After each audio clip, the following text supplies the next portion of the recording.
When it comes to science in Islam, the first thing that is significant to me is that Islam is the only scientific faith out there.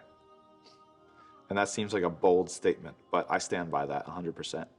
And that is with the definition of science as something that is process-oriented, that is not cooking the books or selectively cherry-picking the evidence to match a prefabricated conclusion, right? That's not science. If we're going to take the scientific method seriously, it's that you might develop hypotheses, but you're trying to follow the evidence to where it leads you. And you follow the evidence to the conclusion. That's Islam, right? And Islam is the only religion like that.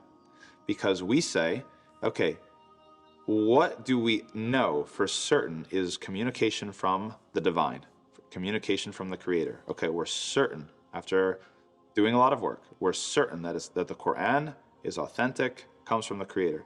We're certain that these hadith, this corpus of literature, are statements of his last prophet, sallallahu alaihi wasallam, and that this is revelation, okay?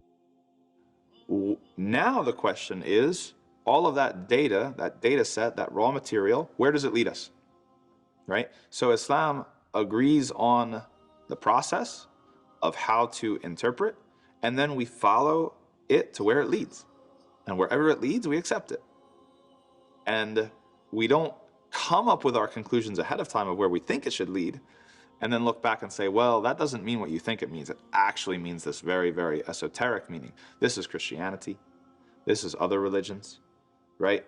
If you look at, let's just take Christianity, you look at the history of the councils, the Council of Trent, the Council of Nicaea, the Council of this and that.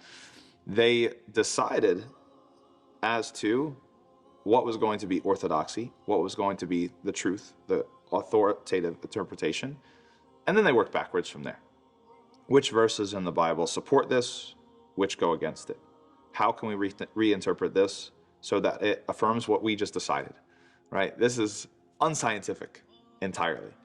This is significant because then within history, if you look at the different relationships to scientific discovery, they're completely 180 degrees, night and day. When it came to Islam, Islam was such a productive force in scientific discovery because there's almost this shared process or this shared epistemology of understanding that, you know, you have to agree to a subset of assumptions and process and then follow the results. Whereas Christianity was fighting scientific discovery tooth and nail for centuries, right? Well, this disproves what we thought we believed about the earth being the center of the world, or about this, or about the age of the earth, or about lots of different things. So it's no surprise that Islam had a completely different relationship to scientific discovery, and you find that there were many of the folks in the Islamic world were making scientific discoveries. They were very pious Muslims, and they actually were producing works in both religious fields of knowledge and within, you know, secular or scientific fields of knowledge. It was not sort of a mutually exclusive realm.